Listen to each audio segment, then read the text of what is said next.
E aí, galera, direto de Nova York, eu sou a Amanda e estou iniciando o podcast Beyond Brasil, um canal de bate-papo e curiosidades sobre imigração, ou seja, sobre morar em outro país.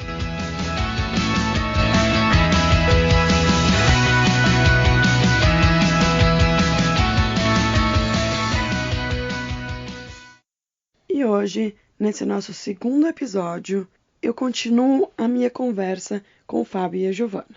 Hoje, o nosso foco vai ser os idiomas, pois como eles moraram em 2 países, com idiomas diferentes do nosso português, eu gostaria de saber um pouco como que foi esse processo relacionado ao idioma.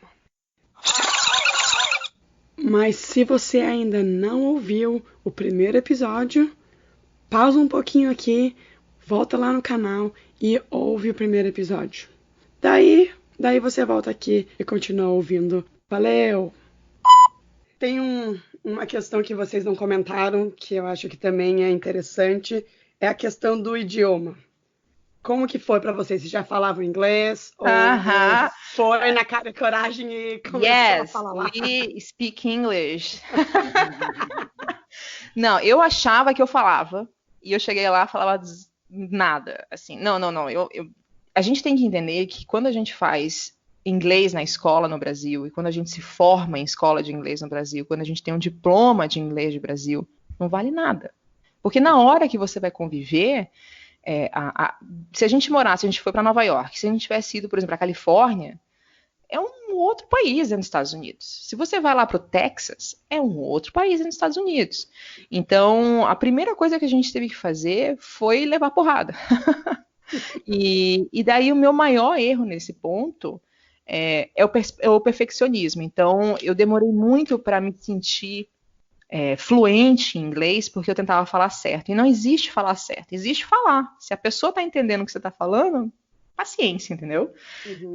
A nossa etapa aqui na Itália, que a gente está na nossa terceira língua, é completamente oposta, porque é uma língua que ela não, apesar dela ter um pouco da conexão com o português, eu nunca aprendi italiano na vida, entendeu? Então, a língua americana, para mim, o Fábio, ele acabou aprendendo mais rápido, talvez, porque ele foi trabalhar, né? Então, ele convivia com o americano o tempo todo, mais ou menos, porque tinha russo, tinha coreano, Sim. porque a gente tá falando de Nova York. Nova York, se você achar um New Yorker de verdade, um cara que nasceu, born and raised em Nova York, bota ele na capa da Times, porque eu acho que não existe, entendeu? É tudo imigrante, é lenda. Ou o cara nasceu e saiu, ou o cara nasceu em algum outro lugar nos Estados Unidos e mudou para Nova York, então é uma Babilônia, muita gente diferente, muito sotaque diferente, muito slang diferente, né? Como fala slang? Gíria, muita gíria diferente. Então, e daí o Fábio foi para o mercado de trabalho e falou mais. Eu fiz aula que era, isso é legal. Eu fiz aula gratuita, que era oferecida pela prefeitura de Nova York. Era muito bacana e não era um negócio, era só tinha imigrante lá, mas eles ofereciam 2 vezes por semana, né? Então tem que ter disciplina, você tem que ler, você tem que parar de ficar assistindo Globo em casa, tem que ouvir coisa em inglês, né? Você tem que ler em inglês, é assim que aprende. Para mim já é um pouco... acho que eu já sabia que eu não falava nada. Mas eu comecei a trabalhar, fiz entrevistas de trabalho, tudo sem falar inglês, muita coisa não. Eu migué, assim, que nem diria lá em Curitiba, no Sul. Lá. Foi o meu inglês, eu tinha meu portfólio de trabalho, que eu sou fotógrafo, não preciso falar.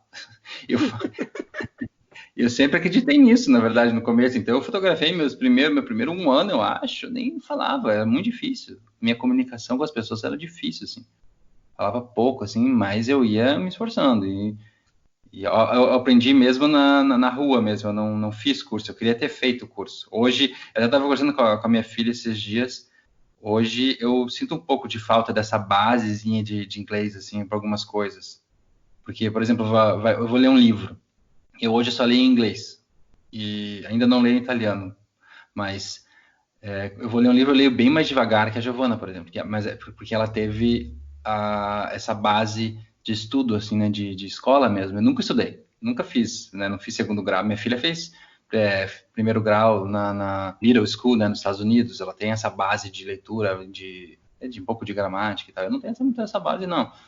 Mas isso dá uma ajuda, assim, para algumas coisas, né, mas não para o dia a dia de conversar, assim, isso não faz muita diferença, não. Conversar, você tem que conversar para aprender, não tem jeito. Tem que falar, é como se você fosse um grande caipira, né? Tem que fazer cagada. O importante é fazer cagada. É isso que eu ia falar. Você vai falar. O cara que fala fluente em inglês, ele vai olhar e vai falar, nossa, velho, esse cara, puta, é caipira. Eu vou contar uma história, só porque é o teu podcast, eu vou contar uma história legal. Eu sou cara de pau, muito cara de pau. Eu não sei falar a parada e eu me viro, assim, né? E até um dos meus planos futuros, eu quero fazer uma viagem pelo leste europeu. Vai ser cara de pau em vários países diferentes. Com línguas locais. Com as línguas, né? Porque você vai a cada país, né? Tipo, a gente tá na Itália, né? A França do lado é outro país, é outro idioma. A Áustria é outro idioma, a Croácia é outro idioma, né? A Romênia, cada um tem um idioma. Então, você anda, digamos, um trajeto faz de Curitiba para São Paulo, sei lá, 400 quilômetros, por exemplo, né? São Paulo, Rio, 400 quilômetros. Você passa por, às vezes, 3 ou 4 países, dependendo, e até 3, 4 idiomas, né? Então, eu quero usar essa cara de pau para falar nos outros países. Mas no começo, assim, é o que eu falo, a gente tem que fazer cagada, a gente tem que dar a cara a tapa e fazer umas merda. Fui uma vez num fast food, talvez não sei se era McDonald's, era sei lá, Subway, alguma coisa assim.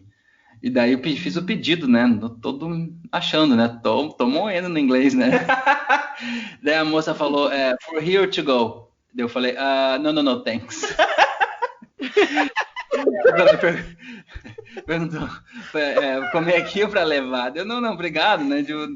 Gente, eu acho que eu nunca ri tanto na minha vida. E ela do lado rindo, assim, eu só virei e saí fora, né? Peguei meu sanduichinho e vazei, né? Beleza, né? Depois ela me contou, puta que cagada, né? Mas essas coisas que a gente só faz se a gente dá o cara a tapa, né? Aqui na Itália eu já fiz várias coisas. Agora eu já aprendi. Aqui na Itália, por exemplo, tem por exemplo, no Brasil você fala, beleza. Se você fala beleza, você se insere na cultura local e eles acreditam que você é brasileiro. Você fala qualquer coisa, beleza, né? Você é brasileiro. Aqui você fala va bene. Então daqui qualquer coisa a pessoa, não, va bene. Tipo, às vezes o cara tá falando uma coisa nada a ver e você va bene. Com certeza eu já devo ter falado umas cagadas assim, tipo... O cara perguntou alguma coisa, você quer A ou B? Daí você fala, va bene. Com certeza já fiz isso também. Mesma coisa lá do McDonald's da outra vez nos Estados Unidos. Mas é massa. Mas daí vai se virando, né? A gente vai dando a cara a tapa e fazendo melhorando nosso vocabulário, nossas... Ou piorando, né? Ou piorando, né? Também não sei. Mas eu acho que o tentar é que faz você desenvolver. Se você só espera acontecer, não vai acontecer. Sim. E na nossa cabeça a gente não pensa muito que o idioma é uma barreira. Eu confesso, quando a gente estava no Brasil, voltamos dos Estados Unidos antes de vir para a Itália. A gente falou, vamos sair, vamos. Primeira coisa que a gente pensou, e tem muito brasileiro pensando nisso, não julgo nem nada, mas a primeira coisa que o brasileiro está pensando hoje em dia é ir para Portugal, né? O brasileiro é ir para Portugal. Porque Portugal fala português e facilita um monte de coisa. Você você tira um monte de problema porque você já não tem a barreira de idioma, né? Mesmo não sendo o mesmo português, não tem coisas que são completamente diferentes. É verdade, é bem estranho. Mas a gente não vê isso como barreira, sabe? A gente tem um pouco de medo de os idiomas que são mais distantes, que não tem as mesmas letrinhas da gente, assim, os idiomas que tem os russo, búlgaro, sei lá, ucraniano, essas coisas que tem umas letras diferentes, assusta, né? Assusta, eu sei.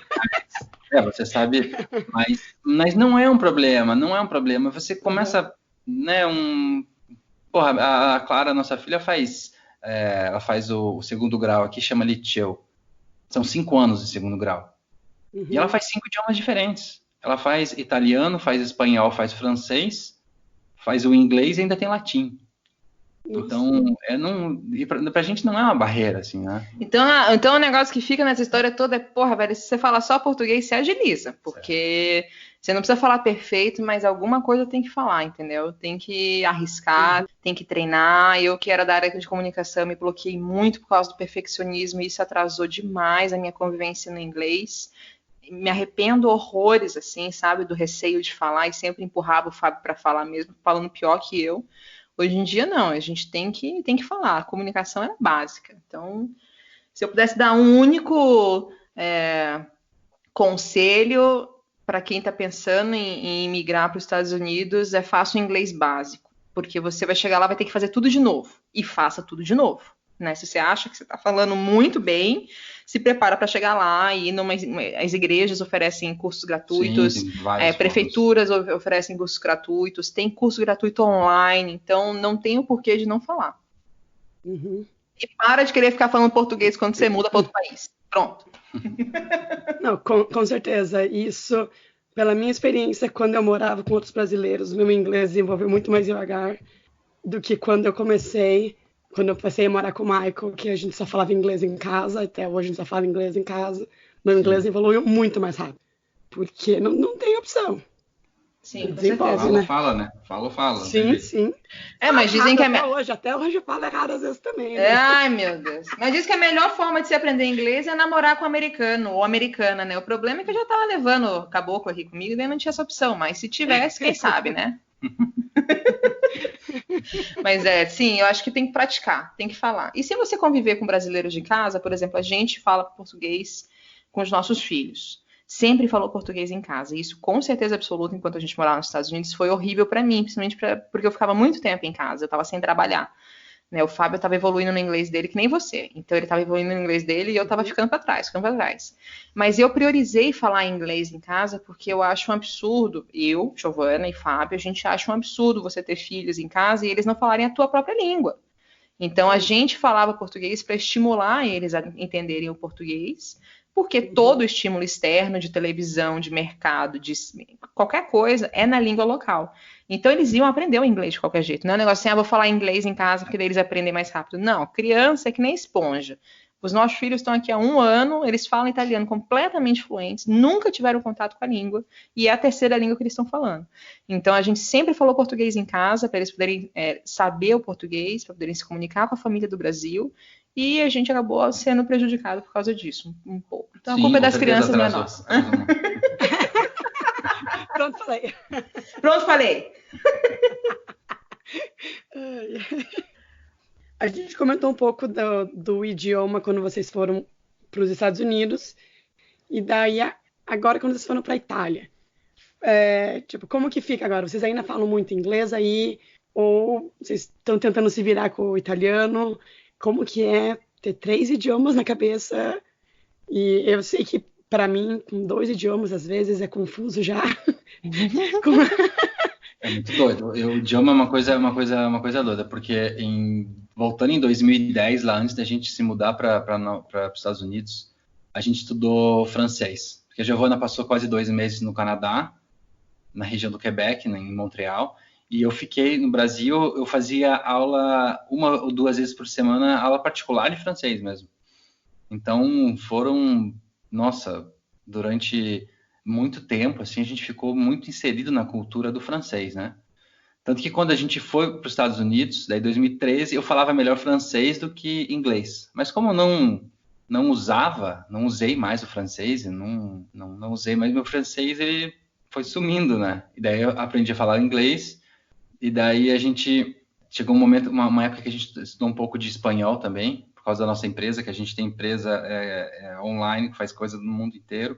A gente tem bastante cliente que fala espanhol, bastante gente da América Central, bastante gente do México, América do Sul e tal. Então, a gente estudou bastante espanhol. Daí, quando a gente veio para a Itália, então você imagina, fala português, estudou já francês e espanhol. Quando misturou o italiano, aí virou uma confusão, não sabia falar nada. Tinha hora que a gente não sabia o que falar.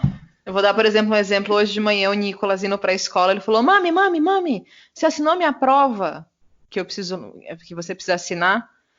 era prova de ciência lá. Falei, não, filho, traz pra mami aqui. Daí eu falei, tá, então eu assinei, o que você tem que fazer agora? Eu tenho que relevar pra escola. Deu, mas o que é relevar? Ele queria dizer, tem que levar de volta pra escola. Relevar. Então faz parte. A gente fica meio com um dicionário alternativo. Assim. A nossa cabeça, nós 4, assim, as crianças também, eles falam umas o português deles é muito sensacional, né? Porque tem altos erros muito legais, assim como o nosso inglês, o nosso italiano tem uns erros assim, né? Mas a confusão existe. Não... Tipo, tá escorregadinho, umas coisas assim que... Ótimo, eles falam umas palavras assim que eles misturam. E a gente aprendeu a não rir. A gente engole o riso, eu e o Fábio. Algumas coisas a gente corrige, outras a gente não corrige porque a gente acha bonitinho. Me critiquem, tá tudo certo. Mas a gente aprendeu a não rir porque a gente não quer que eles se sintam com vergonha por estar errando, né? Então, algumas coisas realmente a gente corrige, mas não é corrigir. Não é assim que fala, é assim. Por exemplo, hoje ele falou assim, tem que relevar. Eu falei, não, você tem que levar de volta, né? Dele, levar de volta. Então, aprende na convivência. E tá tudo certo. E é muito massa. Sim. A gente achava, porque quando a gente veio, um ano antes da gente se mudar para a Itália, a gente veio conhecer, né? E a gente conheceu a Itália inteira. A gente fez a Itália de trem, porque a gente tinha um evento da empresa, a gente tinha um negócio de trabalho e tal. Então a gente fez de Torino, que é aqui no norte, divisa perto da França. A gente fez até na Sicília, lá na ilha, lá embaixo, em Palermo. Então a gente fez tudo de trem. Deu mais de 20 horas de trem. Passa por Florença, passa por Roma, passa por Nápoles, passa por um monte de... Então a gente conheceu várias coisas. E pelo que o pessoal sempre fala assim, o Sul não fala muito inglês, o Sul é mais zoado, o Sul é tipo o Nordeste brasileiro, assim, tipo o Sul dos Estados Unidos, né, é mais zoado, não sei o que. Daí a gente pensou, vamos no Norte, que o Norte é mais organizado e tal, e, no Norte os caras vão falar inglês com certeza. A gente vai estar em Torino, divisa perto da Suíça, perto da França, então vai ter gente que fala inglês. Estava enganado. A gente, aqui quase ninguém fala inglês, mesmo assim, muito pouca gente. Na escola do Nicolas, assim, acho que os pais, assim, talvez tenha um ou outro que fala inglês, assim. A professora de inglês do Nicolas, uma vez a Gigi virou para ela, começou a falar inglês. Nossa, que legal, você fala inglês, vamos ter conversado. E ela... Yes. Tipo, a professora de inglês não fala inglês. Sabe quando você vê, quando você tá morrendo de comer um chocolate, você vê aquela barra que solta purpurina com a luz focada, você fala, nossa, é esse chocolate. E eu olhei a professora, eu precisava resolver um negócio na escola, e daí uma mãe que ajuda bastante a gente, ela não fala inglês, mas ela ensina a gente italiano, ela é muito legal. E daí ela falou assim, vamos falar com a maestra de inglês, e a maestra de inglês. Eu falei, vamos, nossa, certeza, vai resolver minha vida. Daí ela me apresentou, a mãe do Nicolas, né, tal, fala inglês, e ela olhou pra mim, sim, yes. Eu falei, puta, não fala porra nenhuma. Então, e o Nicolas, ele fica meio frustrado, assim, eu falo assim, nossa, a gente tá de novo aprendendo até 10. Não, esses dias ele chegou falando, aprendemos a contar até 12. E pra ele, a professora falou assim, Nicolas, você não precisa dar pra prova, tá? Ela falou pra ele. Mas nem ela fala inglês, então tá tudo certo, paciência. Eu não falo italiano também, então... Assim. Ai. E agora eu termino o segundo episódio dos 3 que eu conversei com o Fábio e com a Giovana. Então não perca que semana que vem teremos o último episódio dessa sequência que eu conversei com eles. Então, fica aí e até a próxima. Obrigada a todos que ouviram e ficaram com a gente até o fim. Espero que a gente possa estar juntos de novo nos próximos episódios. E você que está ouvindo também pode participar. Se você tiver alguma pergunta para mim ou curiosidades sobre como é morar fora do Brasil, me envie suas dúvidas e irei adicionar ao canal. E quem sabe sua questão não aparece no próximo episódio? E para ficarem sempre atualizados em tudo que rola no podcast, se inscrevam no canal e me sigam nas redes sociais. Instagram e Facebook page Podcast Beyond Brasil, Twitter @BeyondBR Podcast. E não esqueçam que além de poder ouvir em todas as plataformas de podcast, você ainda pode ouvir pelo canal do YouTube Beyond Brasil. Valeu! e até a próxima.